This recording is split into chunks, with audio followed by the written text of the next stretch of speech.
was eventually going to be a thing again. It just needed the right patch. He was getting that kind of power creep that we talk about from some of these heroes. Like, if you get that power creep, then all you're waiting for is a meta that fits that hero, and he's going to go off big time. And that's exactly what's happened to Jakiro and many other heroes of the past. You said, like, you know, he surpassed Sand King. I was like, well, there you go. What if they second pick Sand King? Might be evening it up. Now, I really do feel like this first phase, Queen of Pain, is a huge risk from NewBee. This is one of the things, when you have an opponent that got to sit and watch you play your earlier series, they're going to be very aware of what SCCC was able to do on this hero. And we saw a draft the other day where the Queen of Pain kind of got scrunched in as a 5th pick against a lineup with very heavy disable. And when you talk about Sand King and Jakiro, this is the start of that kind of heavy disabling teamfight lineup that can really lock down and burst down a Queen of Pain.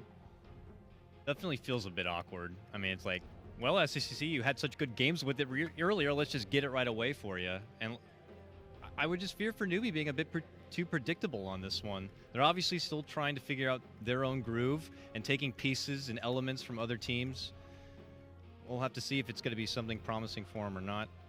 Second phase, no surprise that they're going to be getting rid of the Troll, as he has been the hero of the tournament. Troll, Ursa, those two. What were the other laners? Juggernaut and Lifestealer. Those are like the 4 safe laners of the previous patch, and still come into this new patch quite strong. Yeah, pretty surprised to see Ursa banned by Vega. That's generally a hero in the recent past that we've seen banned against them a lot. What does that say? It says they want to either get something that can actually man fight, that typically Ursa would be a problem against. Well, it means that they can more confidently, if they want to put the Sand King on support, which is not as much their style, it means that they can take one of the melee sustain heroes as their offlaner, like an Omni Knight or an Abaddon. Those heroes get punished quite heavily by Ursa. Yeah, I think that kind of puts, for me, it kind of says Sand King support and a different offlaner, right? Yeah, I think that's because you have, when you have a support duo like this with so much AoE and then the potential for the great initiation from the Sand King, I think there's less pressure on you to pick like a playmaking offlaner. You can pick more of like a sustained tanky offlaner, like even a Bristle perhaps. You know, we've seen the power of the early mech on the offlaner in this tournament, the Bristle as well as the Enigma, also the Tidehunter.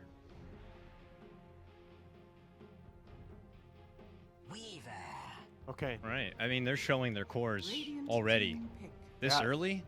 Yeah, I think this is fine because with Sand King and Jakiro, neither hero is particularly good versus Weaver, because you're going to get Linkens, and that cancels out Burrow Strike, and then Ice Path is just going to be difficult to be able to put onto the Weaver.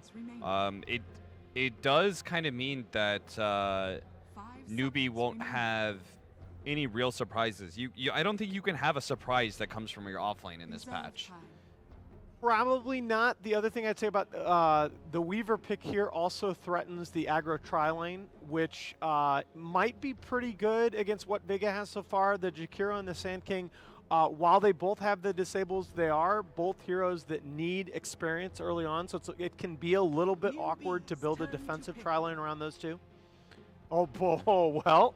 Okay, here we go. It's going to be a core Sand King and that 4-position Spirit Breaker. And they definitely don't want to have SCCC having a good time. The emphasis on the mid lane is still going to be there from Vega. Whoa! First, wow. So Weaver support. Weaver is also a potential offlane hero. Kind of similar vein to like the Puck offlane, where it's kind of greedy, but the mobility takes advantage of certain matchups. I don't know. I haven't really been feeling Draw Ranger strats for this patch, and you're picking into Spirit Breaker Sand King, very mobile initiating heroes that can get on top of the Draw Ranger and threaten her. So the only reason why I think this could work is that you've got the Ogre and you have the potential to pick another very, very strong laning support, and Queen of Pain, Weaver, both heroes that are fairly self-sufficient. So you can actually go aggro here as NewBee around the Drow or safe lane, tri-lane, and leave the other two more or less on their own. I think you need a tanky. I think the Weaver should be support here, and they need a tanky offlaner. You think so? Like Tide or like I wanted a disabling tank. Yeah, like not just yeah. Bristleback or something. That's you what know? I was worried about. That the going the support Weaver with the offlane options that are left to you, it leaves you very light on disable. I start thinking outside the box at that point and consider something like Centaur if you need a stunning offlaner and a way to maybe even disengage and get the Drow out of trouble. But then, like I said, you're thinking really outside the box, and I think these teams that, this deep into the tournament life on the line, they're probably going to be sticking with things that are a bit more comfortable. So, yeah, when you're considering other tanky options, Tide, yeah, is there. Don't know them to play a whole lot of KP very good Timber. Lycan ban. Yeah, Lycan is particularly strong against those squishy agility heroes. He's so tanky, he closes with the back line. But surely there's... I mean, they've already got the Tinker. They've got late game kind of secured. As long as they have a fighting core, that's all that really matters. And there's no way you could take away enough of those heroes. I think the one thing you have to have from NewBee here is another source of disable to stop the charge. Right now, all you've got to stop the charge is the ignite. The Drow can hit a gust on that, but it's not the easiest thing for her to do in the world if she's already being pressured by the other supports getting in on her.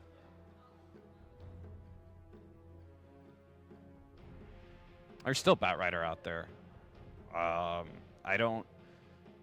Again, I kind of want that tankiness. Batrider for NewBee? No. Or are you talking about for Vega? Still the offlane for NewBee. Simply simply because with support Weaver. Yeah, with support Weaver. Okay. Simply because of the fact that the Tinker is very problematic for them. They don't have very good heroes to hunt down Tinker. You literally just have Queen of Pain and that's it. And that's still like suboptimal compared to like Storm Spirit. So you need a better hero to be able to chase that down. I think the Tide being banned away takes away the tanky offlane. Like the most you have left, if you would have followed that line of logic, is like Omni Knight or Abaddon, or again heroes that don't deal with Tinker at all for you. Tide was at least was an initiating disable that could catch Tinker and also was a frontline hero for you. I honestly think if as NewBee you go anything else than another disabler as your last pick here, you're basically all in on just crushing the lanes and steamrolling. I shouldn't be up here because I keep thinking of crazy things that I think would be fun if they want to go heavy push, take it No, hit us with it. Yeah, do it, baby. Pugna Ward would destroy Tinker. know- It amplifies with the Drow. You're going all in with more Protect you heavy against push. Chaos Knight Yeah, with that Decrepify. It's Decrepify. so New problematic in talent, the lanes. New +1 Decrepify talent. Come on. It kind of makes sense. It just I don't know how they'd lane it. if It's they no did way to that. save the Drow, though, of course. It's just really throwing you all in that point, and then you're just hoping that the Tinker will just blow himself up at that point. But the offlane options are dwindling a bit thin. Outside of the Batrider that Cap suggested, you're going to have to, again, think outside the box possibly. Okay, and it is going to be the Okay. Batrider, as you It's the safe suggested. thing, I think it's the only hero that can. You have to pressure this Chaos Knight. Yes. Because you can't just let Sand King Jakiro do like a dual lane and Spirit Breaker go wherever he wants. That Chaos Knight was such a good pickup because Yes, it's a soft replacement to the Lycan. You just needed tanky heroes that were able to fight and close the gap with Drow Ranger. Yeah. For me, it didn't matter what hero they picked. I'm not quite with you on that, but I get the spirit of what you're saying, and I agree. I just flat out, I don't think NewBee has enough disable to keep him off the Drow. I think Drow's just going to get swarmed in these fights, and support Weaver is just not going to do enough to keep Drow alive. I'm with you on that. I would be very nervous for the Drow. The Chaos Knight seems quite ridiculous. They have plenty of ways to be able to close the gap and get in the face of the Drow with the Sand King too. I would just be very afraid for her. Very afraid. So I'm going with Vega on this one for sure. Sorry, who has the Chaos Knight? It's NewBee, right? No, Vega. NewBee had the Drow Vega. Ranger alive. Vega had it. Yeah, Vega Vega's last got the picked it. secret. All right. Yeah, Yeah, then we're both okay, at that. Vega All right. Squadron. Sorry, I All lost right. track of who was playing what. it's okay. Long day. So we're all on Vega Squadron We're then? all on Vega. Hey, we've had good track record so far today. Let's keep The it 4 intact, zeros. baby. But I'm on the panel Let's now, do it. so. All right, one more series. Let's get it going. The panel is 3-0 in favor of Vega. Send it over to Double L's. Here are Lyrical and Lumi. Thank you very much, Alan, and hello and welcome, ladies and gentlemen. My goodness gracious, Lumi, we're here. We're in the midst of craziness. It's been a very long day. Finally, we come to this, the final series. Vega facing off against NewBee, CK, Drow, these heroes, they're all over the place. What do you think? Day's not long enough. I want more Dota. Exactly, right? We're going to get a full best of 3, 85 minutes each game. I am so down. I would honestly love it. And countdown into our first game, as you can see right in front of us, as the early movement is heading out across the map. And it looks like, well, pretty much everything that we were expecting as this game was going on. What do you feel like are sort of going to be the big determining factors for how this game plays out in your eyes? Like, who needs to have themselves a really good lane for NewBee, for instance? Well, Vega obviously is going exactly for full divide, right? They have both Spirit Breaker as well as Chaos Knight. Their goal is to jump on top of the Drow Ranger, and then NewBee's job is to protect the Drow Ranger and also to a similar vein, SC's Queen of Pain. So the question is, can NewBee protect their siege cannon? And if they can, they will win this game. If they cannot, Vega will run them over. Very, very simple concept, in my opinion. All right, well, very excited to see what ends up coming of that, as there's a lot of drawing all over the map here. It looks like there were some early wards placed down. NewBee able to get one up on that tier 1, or rather the hill by the tier 1 tower in the off lane of the Radiant, which is going to give some good vision. And a couple of wards placed down in the mid lane as well. It looks like they're actually going to be going for a bit of an aggro lane, potentially, as the Batrider and Ogre are down there. Now, do you think that you end up keeping that Ogre down in the bottom, or is this just going to be a hero that roams around and tries to make a lot of things happen, maybe helping out mid a little bit more? I think if it's just the Drow plus Ogre, you keep the Ogre on the bottom lane to make sure he does have the good lane. Maybe Drow, once she has the boots advantage and maybe a couple of levels, then the Ogre is free to move. But for now, I think the Ogre is going to be a little bit of a permanent fixture on the bottom side. And this is rather smart by NewBee, because one of the best way to tackle a Drow lineup is to offensive tri-lane against the Drow Ranger, shut her down the laning stage. She's not very good, actually, till she has some items and some levels. So NewBee very smartly expecting the tri-lane and avoiding it altogether. Well done, well done. And Sioma, in the meantime, he's going to be sitting mid. They actually have KP, who's staying on this Batrider and trying to ensure the early lane. I mean, this was a thing for a little while, right? Batrider in the support role out of China, helping out their mid laners. It's just interesting to me that it's KP that's being the one who's actually doing this. And, well, a charge into mid onto SC. That's not really going to amount to too much. Yep. But I guess he goes back to the jungle eventually, right? I mean, there's a lot of kind of roaming back and forth. It's more about poking and prodding and finding opportunities. If you feel like you can't actually get too much done, which in this game I really don't think he will be able to do so, then it's going back to the stacking and pulling in the jungle.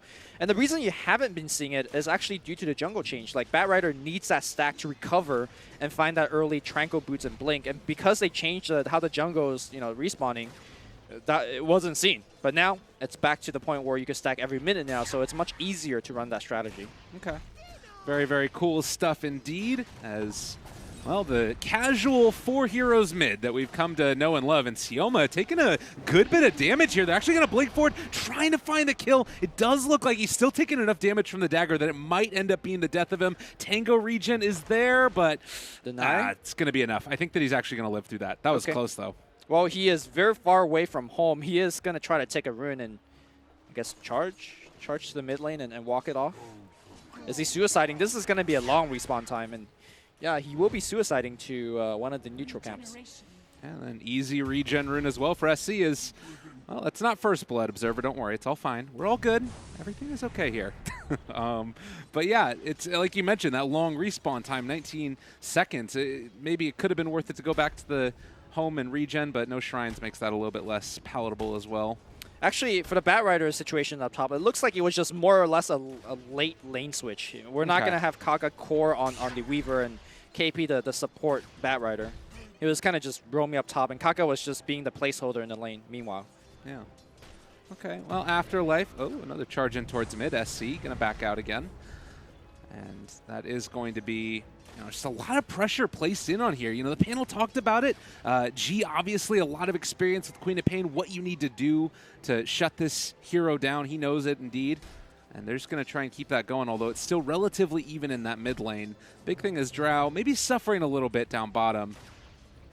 Yeah, I am surprised at the fact that the Ogre did leave the bottom lane so quickly. But I think the mid lane is actually a little bit more important to secure, and Drow is advantage in this solo 1v1, so Mugi will be fine. All right. Aloha Dance now continuing to farm away on this CK. You know, we talked about full Divide as another charge is going to be canceled out in the mid lane here.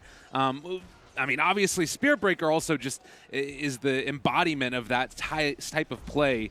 What is it that you feel like they need to accomplish in the laning stage? Like, do they need to dominate their lanes, or is it more about grouping up after the fact? I think it's weathering the storm. Right now, you just make sure you don't feed, exactly. G on the mid lane, though, looks like he is daggered up. He popped a Fairy Fire, will man up. The charge is coming through. SC needs to blink back now. First blood goes to Sioma, and just a tad late on the kill on the other way around. Kaka pops a Swarm, and they have the Ignite as well. They really want to Tower Light. This is a very tanky hero. Simo walks forward looking for the 17%. He's got the Orb on Kaka, and the range creep will take him down. Oh my god, big plays there. And one of the big things was that it was actually the bugs that were tanking the tower, which allowed them to dive so deep. So really cool play. They end up being able to find their kill, and it was first blood, of course, going against SC. So big win there for Vega Squadron.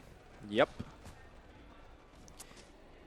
Unfortunately, I didn't actually catch how many range creep there was for NewBee. I'm not sure if Drow Ranger activated her passive, maybe the extra range creep hit or two would have made a difference, because it was really close in that engagement.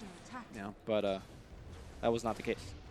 Well, so far, everything looking good for Vega Squadron, and another charge towards mid. They are putting the screws to SCU, takes a laser to the face, and then forced to blink back yet again.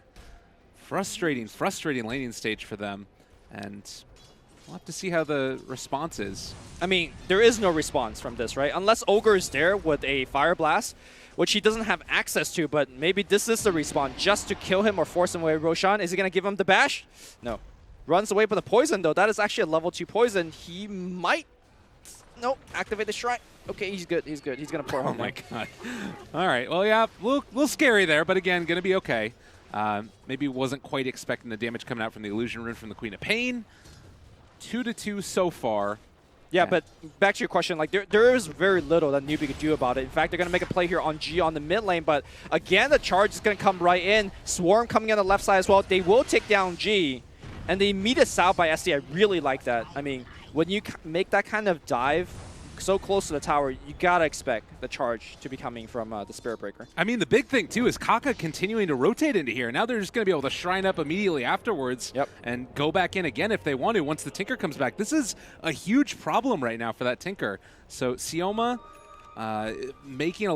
trying to make a lot happen with those rotations, but it's just not super possible at the moment. Well, I think he's becoming a little bit more predictable now. Like, if it's just the Ogre there, he could keep charging like this. And in fact, he will continue to charge, but instead, they're going to go down to the Tinker again. Yeah, gee, he's getting caught out now. Faith going to be able to find the Fire Blast, and SC there to maybe make something else happen. They got to be careful because Silent is starting to rotate in, but they're just going to be able to back out, and NewBee is just crushing this mid lane now. Yeah, I think Vega, first of all, they're being too predictable with a continuous charge in the mid lane. For example, if you charge a Drow Ranger on the bottom lane right now with a good Burrow Strike and a couple of right click, she'll just go down very quickly.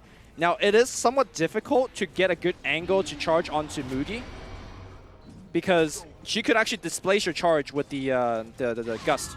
You can see that she's already got an early level of it. The Silence itself doesn't cancel a charge, but the fact that the knockback, the pushback will. Okay. So... Well, meanwhile, they have rotated in a couple of heroes, and it looks like they want to do exactly what you were just talking about. But Kaka's here as well as Faith. Can they actually turn this back around? So much damage onto Mugi, but the Gust is there. Doesn't matter. Right clicks come in, and that's going to be a kill onto the Drow. They're maybe a greedy. bit more. Yeah, this is going to be the Spirit Breaker coming in. Burrow Strike connects. That's a dead Ogre. Maybe going to be able to find themselves Kaka as well, as he's trying to run away. Afterlife, no mana currently. Does he recognize that? In fact, Kaka, the 9K player, goes for a kill attempt, but unfortunately, the infused raindrops make it a little bit difficult. Will Afterlife poking back out. A couple more right clicks coming through. I don't think Kaka, yeah, he's going to just port home after this. But, you know, just like I mentioned earlier, just poke at other lanes. You are the full divide strategy. You have 3 lanes to divide into. Don't be predictable. I love that that's the verb as well. It's like, it's so perfect that it's exactly what it is that they're doing. But nonetheless, Chaos Knight around 200 gold away from finishing off that Hand of Midas for himself.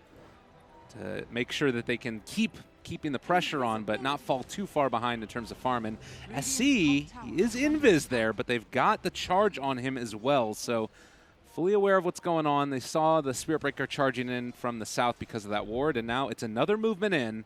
They want to try and see if they can kill off the CK. It'd be a big kill because he still is so close to Midas right now. He almost has enough gold for it. Can he buy it before he goes out? He is going to be able to get it, but still going to die. Yeah, he will definitely die, but they didn't really gain too much from that apart from getting the 1 kill. The pushback from KP. Perfect. Silent looking to port out. No chance. Double for KP. That's a huge amount of the way towards his Blink Dagger as well. Yep.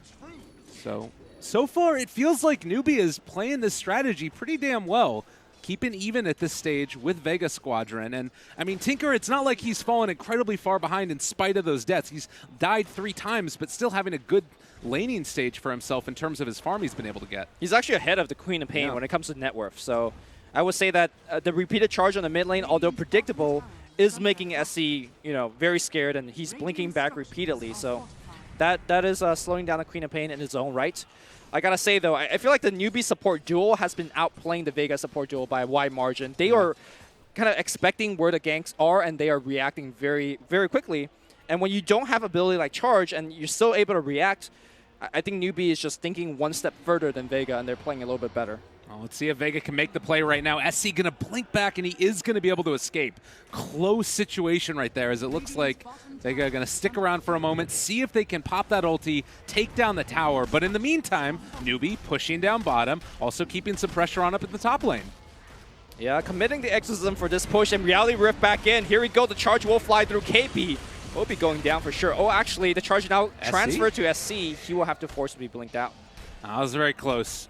So they are going to be able to find that one, and now G in trouble as Kaka's chasing him down here. Can he actually find this kill? Bug's still there giving him the vision, and they are going to try and chase. They find the kill. Good play. Stun comes through, though, and Kaka might end up paying for this one. Burrow Strike as well as the Reality Rift, and they get the return code, but very much worth it to find that kill onto G. Worth.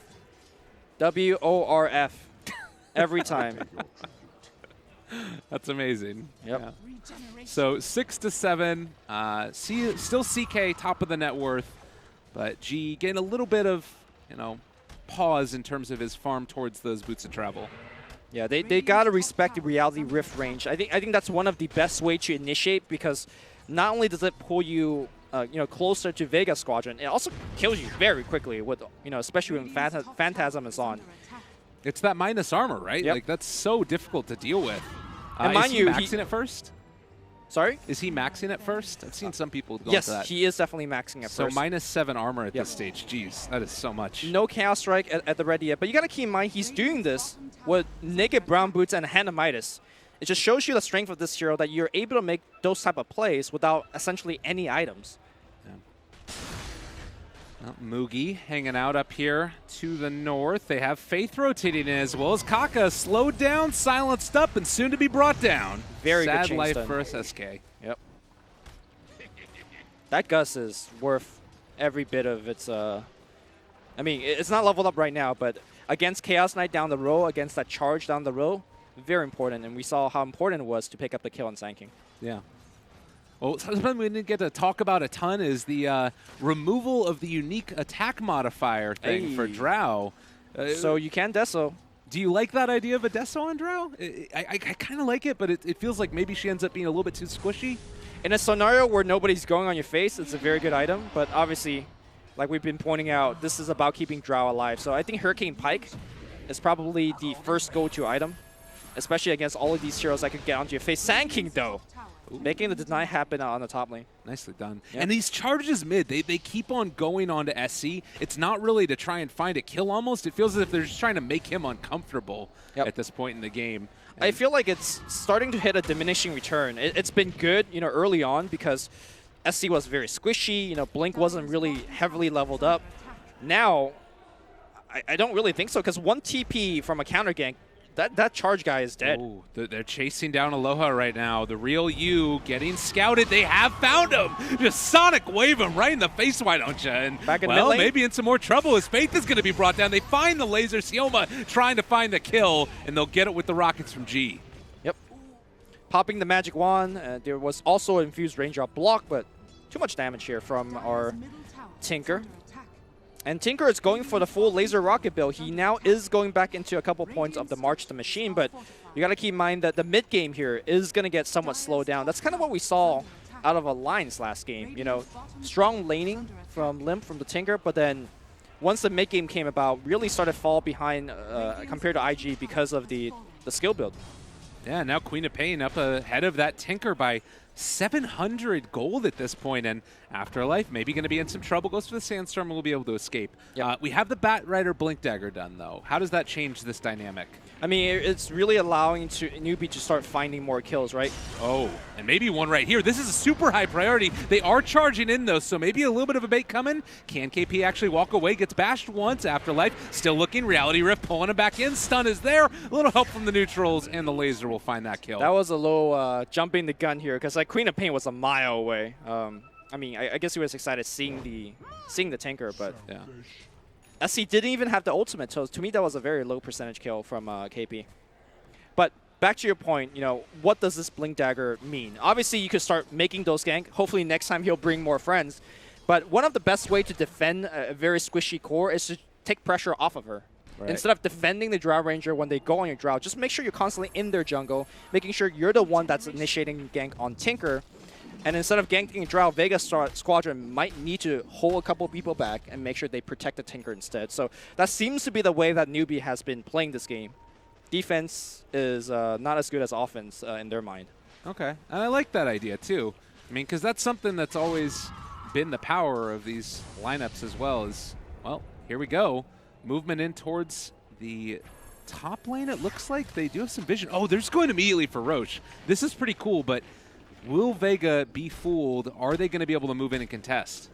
I think they know, and they're smoked up right now. Kaka looking to break the smoke. I'm not sure whether the Observer Ward got any vision. And there is a Blink Dagger on Afterlife right now. This could be big. Oh my god, they catch it. Ice Path is down as well. The stun comes through, connects onto 2. Can they find any more off the back of this, though? Sioma is just going to get exploded there. They are trying to take down KP, but I don't know if it's going to be enough. They have popped the ulti as well from the CK. G comes in, finds another one. This is awful right here for NewBee. The real you, though, okay, never mind. They're able to turn it. SC, we should have never doubted him. Sioma there a little bit too late with the stun. Afterlife trying to bring down Kaka, but he's already gone into Sakuchi. They're backing out. Stun comes out from Sioma. Don't think it's quite going to be enough. And, well, actually, they are going to be able to bring down the Ogre.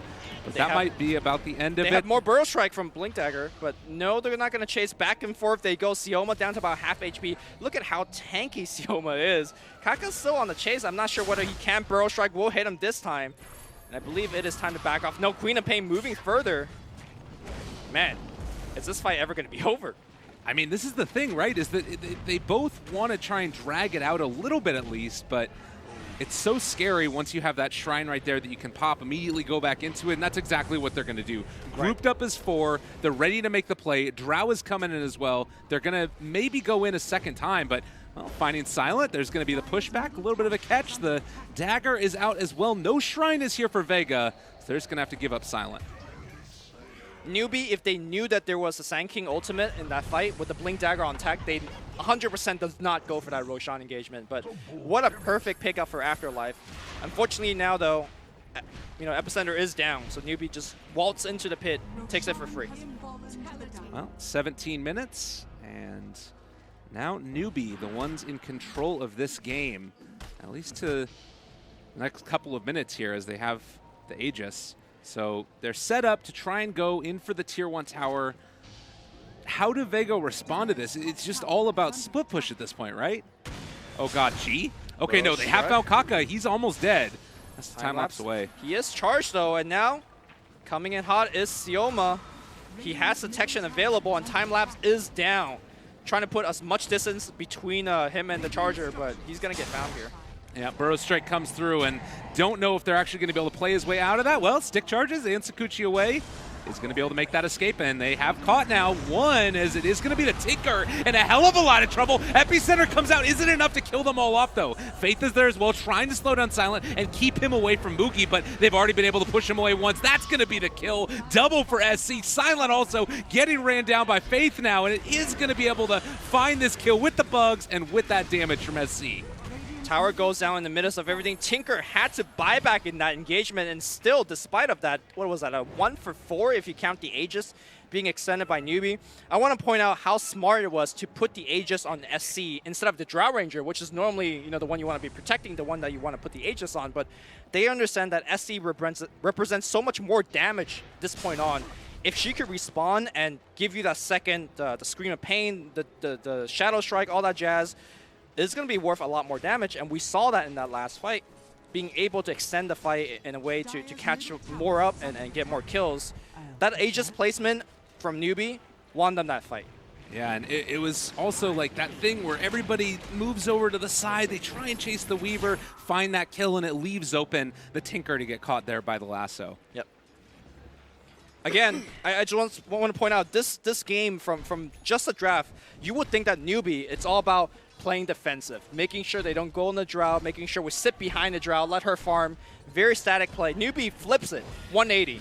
And they're going on people. TP out here from the Spirit Breaker, but no such luck. And NewBee, as you could see here, just offense, offense, offense, putting in pressure, getting kills, and Drow Ranger just farming away because nobody's ganking her. Yeah, absolutely. And now you're in a situation where you can keep the pressure on, try and take down the rest of these towers. The Orchid is done for the Quap as well, and she's just running at the Jakiro right now, trying to find the kill. Oh, in the base? Pop? Maybe, possibly. No, it's not going to be enough. So he is going to live through that one. But it also means now you don't have the Jakiro to try and stop this push that's coming in from NewBee. Yep. This feels a complete 180 compared to the game I just casted, where both teams says, okay, we're going to sit back, look for the perfect fight. But now it's fighting nonstop. Charge coming in from Sioma, Gus, and Flame Break. They both do cancel the charge, and NewBee was not shy using those spells. Yeah, stay away from my carry. I don't want none of that shenanigans. So 20 minutes in, you can see that all of the Tier 1 towers are now down across the map for Vega. NewBee, meanwhile, have retained both the mid and bottom tower for themselves, as Vega have stopped the pressure, at least for the moment. In your eyes, how do you see the next couple minutes unfolding here? Like, there's still not going to be another Roche to be taken. Do you think that NewBee can try and move around the map and take down the rest of those objectives, or do they need to try and play it a little bit more passively? I think it's too dangerous to now actually take objectives, especially now that you don't have Aegis on SC anymore.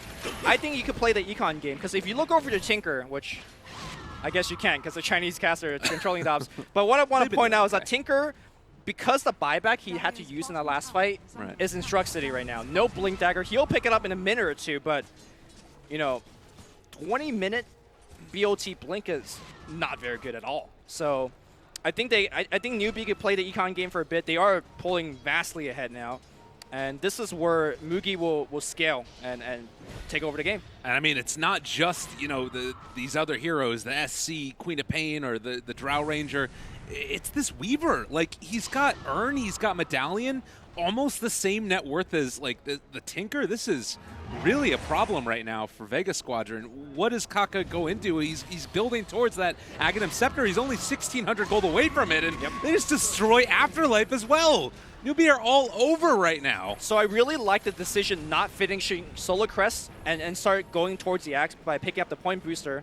And you might be asking, well, you know, isn't Solar Crest a very commonly purchased item? Wouldn't it be good here?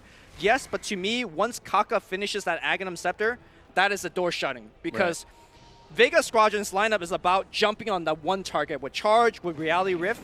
If you could time-lapse that target, that is all Vega's offense. Right. And they are going to be on the run instead. So I really like this item adjustment for NewBee. I mean, likewise, there's always the sort of win condition for Vega Squadron where if CK gets enormous, then you start to run into problems. But you do also have Aghanims, Mjolnir, Drow Ranger if they need to go towards that route. Sure. So, you know, there's some answers for both teams, but certainly right now, NewBee are the ones that are feeling quite strong and capable of just snowballing this game from here on out. DD was picked up there for the Queen of Pain, and it looks like Vega want to put a kibosh on all these proceedings and make a smoke play for themselves. Yeah, one of the things that we saw from the Alliance CK game yesterday was that the illusion was a big part of the damage, and Loda had a lot of trouble kind of using this illusion because there's so much AoE. If you look at it within the context of this game, Napalm is going to be annoying for the CK illusions, and of course there is a Sonic Wave, but if the CK could use his ult after those ultimates have been used, after all of the AoE spells have been dumped out, I can see CK just running through NewBee. So Gotta control his ultimate timing very well. As I say that, he just like willingly pops it and go for the mid tower, which is fine. I mean, yeah, totally. We do see a lot of CK use it as a pushing mechanism. Yeah. Well, and he's just going to be doing that right now. And Kaka comes in, going to clear these ones out. 900 gold from an Aghanim Scepter on the support Weaver. He is incredibly farmed. Yep. So.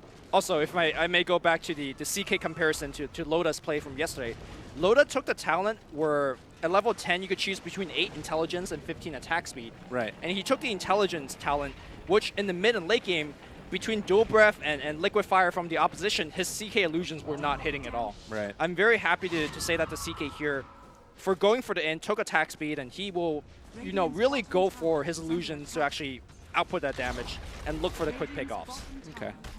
Yeah, it's something that you have to do with this hero, is find the initial pick, turn it into a 4-on-5 as quickly as possible. And, well, that tier 2 tower ends up going down in the bottom lane. It's hard right now for Vega to really make any type of movement in to take an engagement, and Kaka continues to farm. I'm not exactly sure what you do at this point for Vega Squadron. Is there...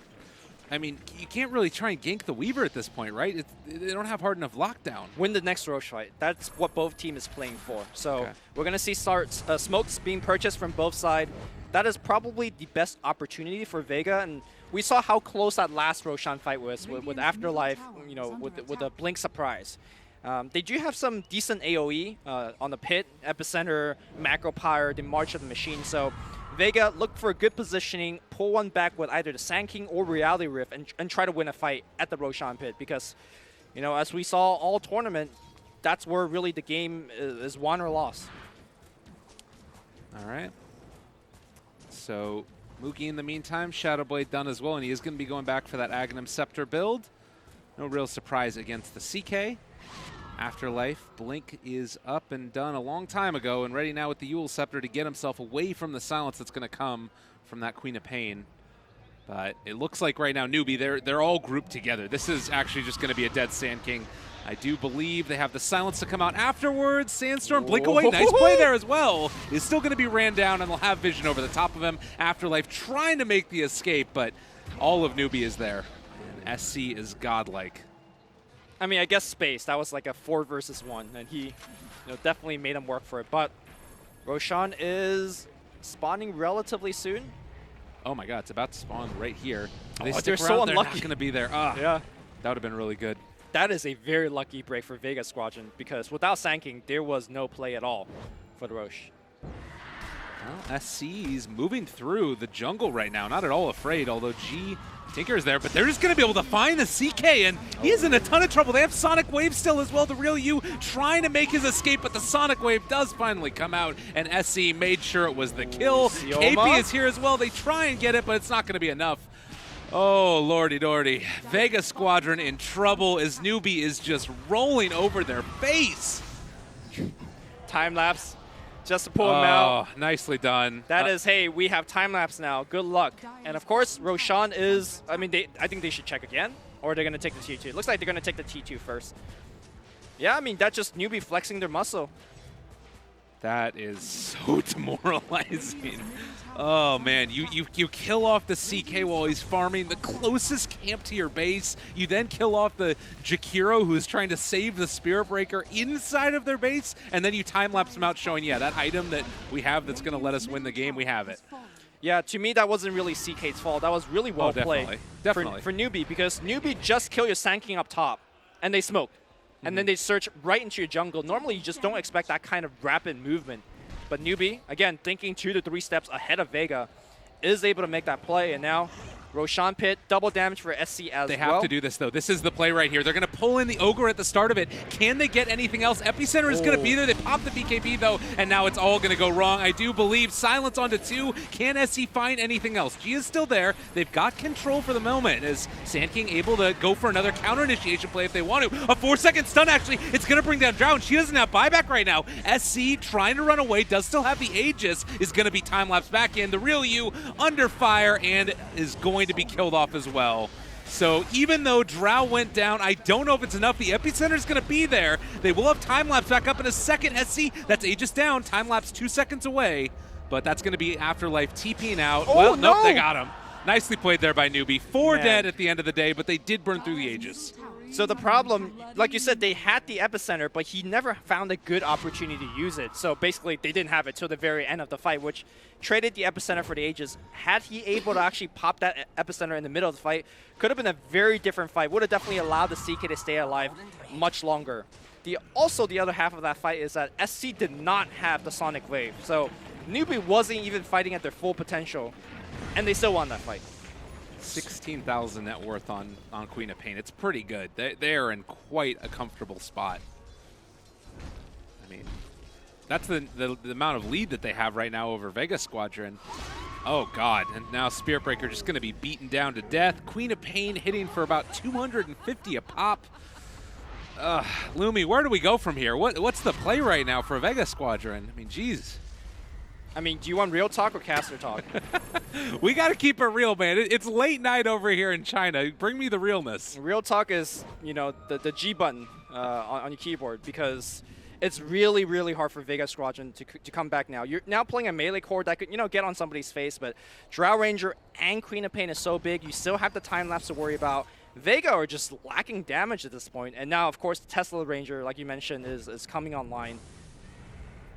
Unless NewBee has some big miscommunication, this is elementary at this point on. And I don't mean that television show, which is awesome. God. Yeah, I haven't watched it. I'm not too hip on it. But yeah, we're moving in here and looking like it could be, you know, the final push potentially. Granted, the Aegis did go down. They still have cheese available to them if they wanted to make that pressure, but I don't think NewBee are under any real serious motivation to force the issue. If they end up, you know, getting wiped while they're trying to go high ground, suddenly all that advantage they've been able to build up can come. Well, you know, SC, his other occupation apart from good-looking Dota player is cheese fermenter. Was stacking cheese earlier today. I'm not sure whether you watched that game. Had like 3 to 4 cheese stacked on. He's got one right now. Okay. All right, you know, give it some time. It will ferment, so maybe he's looking into that. So we have to wait 4 more Roches is what you're saying before this game's going to be over. I mean, it's up to NewBee, whatever they want to do, because this is their court right now. All right, fair enough. Well, 18,000 net worth. Not only is it just making sure that they're stuck in their map, but also it's NewBee farming out the rest of the map for themselves and denying out the towers. I mean, you can look at Vega Squadron's lineup and be like, you know, you have a Tinker. Technically, high ground defense is possible. But because how big the Queen of Pain has been and how big the Bat Rider has been, Tinker has to be defensive. Like, he's getting the Yules to essentially survive against the Quap.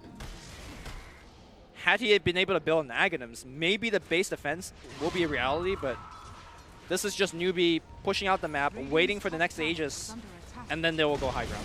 Yeah. I mean, we can talk about these things. Tier 1 towers are all down right now for NewBee across the map. Vega Squadron able to move out a little bit, but now Mugi is here, and he's starting to hit this tower down. In terms of ways to keep him survivable, too, like, you can literally just do this with the Aghanims Weaver, and you never have to worry. Yep. All right. Mugi would take down the tower. They would take down Shrine. Very systematic. No need to get fancy here. Yeah. Calm, cool, collected. It's the NewBee way. I mean, if I think back to NewBee, you know, throughout their history this year with this squad, it's been a story of either A, like, playing grouped up and stay inside your base because you want to defend high ground, or B, just dominating in this fashion and then eventually pushing high ground once you build up a substantial advantage. Right. And that's just, you know, it's their stock and standard approach. Generally, NewBee has trouble in games where they're slightly behind, or it gets to the late game scenario where the game is extremely tight. But at this point, even though NewBee's teamwork has not been extremely stellar, this is so...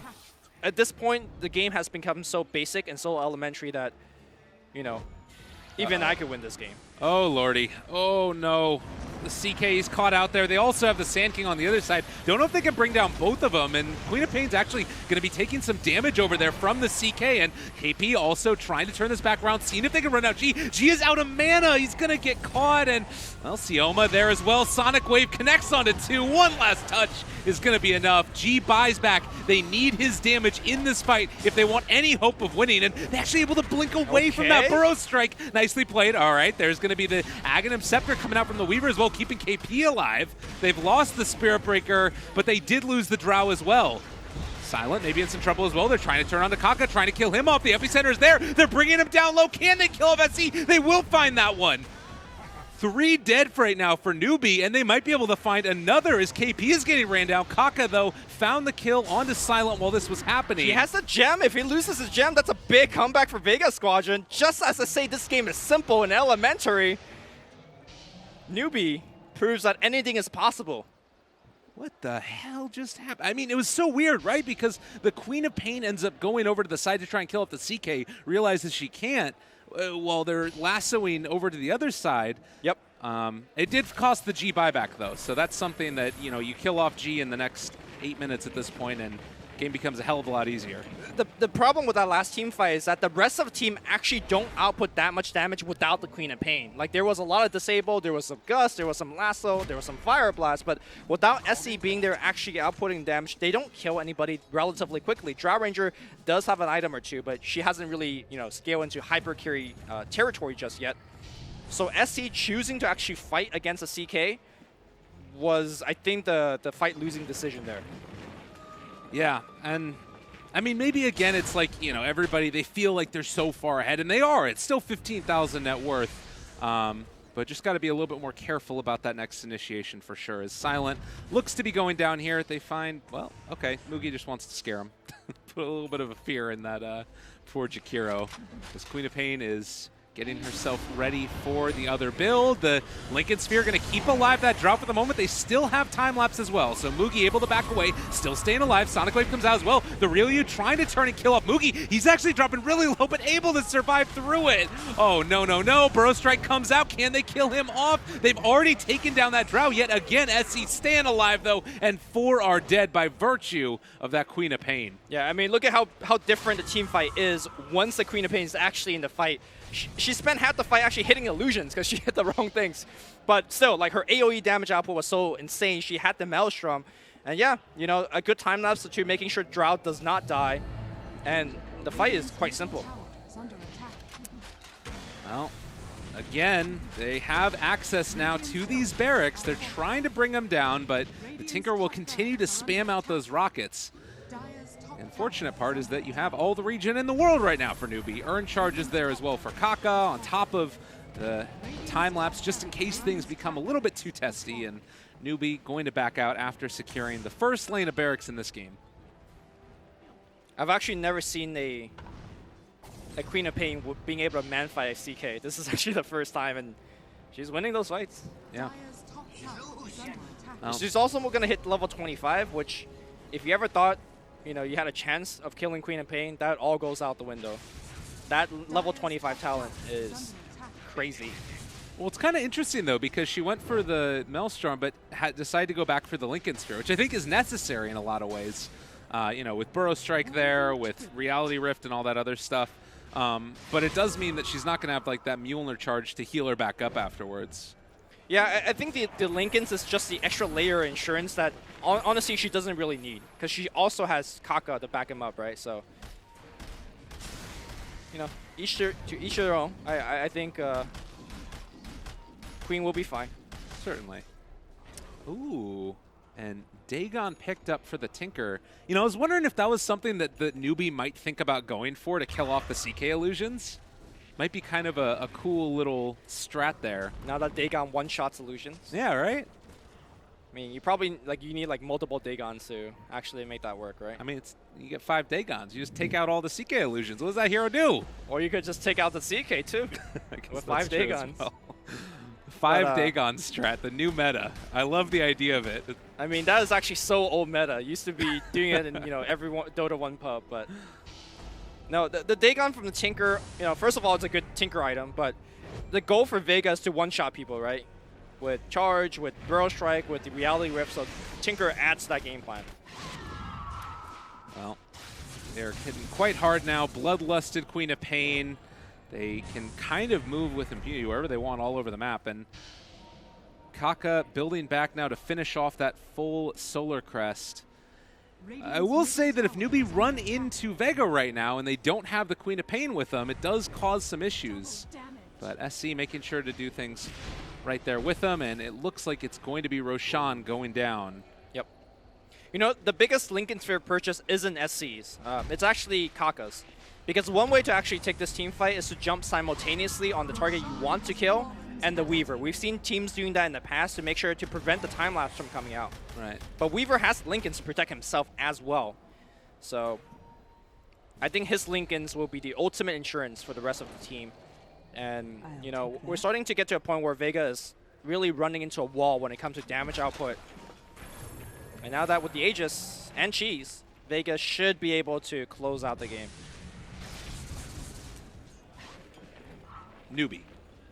Sorry, NewBee, No problem. NewBee is able to close out the game. Yeah. Sorry, it took me a second to catch up with it as well. So 34-18, the game is looking quite in hand. They have the pipe fully completed on Faith, bloodlusted targets, and I imagine that the same way that this works is that you have NewBee move in along the bottom lane and try and take down that tier 3 tower by Drow just sieging. Yep.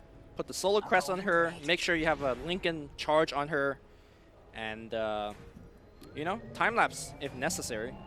Yeah. I think I saw that the Weaver as well was building back towards the Blink Dagger, so he can stay even further back. There's not going to be any chance for them to find that hero and then move out across. Although, you know, like the one thing technically that's possible is like Vega could have a very sneaky ward in the back line, and with Charge they could constantly have vision on the Weaver, but unfortunately Vega not able to prepare by dropping Observer Ward. And of course there is Gem available on KP as well, so they could mow it down as they push along. Yeah, I mean NewBee actually was moving around the entire map, making sure that there wasn't any vision. That was like, they are moving in towards the mid lane here, and normally I'd say this is a little bit scary. You have to be slightly careful about trying to move up here since there are all the shrines in the area. But still going to be hard for Vega to make any meaningful progress towards killing SC, who's the one staying on the high ground with the Aegis. And Ice Path there. Still going to hit away at the barracks. Reality Rift trying to pull him back in. They get the silence off into the Chaos Knight. BKB was popped, though, for the Batrider. This might get a little bit scary. Time lapse keeping SC alive. Sonic Wave comes out. A lot of damage, but still haven't been able to bring him down as of yet. CK is gone, though. 80 seconds. Buys back immediately. Sioma taking the damage. G taking the damage. Epicenter is there, but can they actually kill him off? No, they only take down KP. And SC standing tall. Time lapsed as well with no regard for human life. NewBee take down Vega. SC is dodging Chaos Bolts in the middle fights multiple times now. He's making this look elementary. Elementary, I love it. I love it, I love it, I love it. And the crowd love it as well. You can hear that adoration. They've been staying up late. I mean, it is going, well,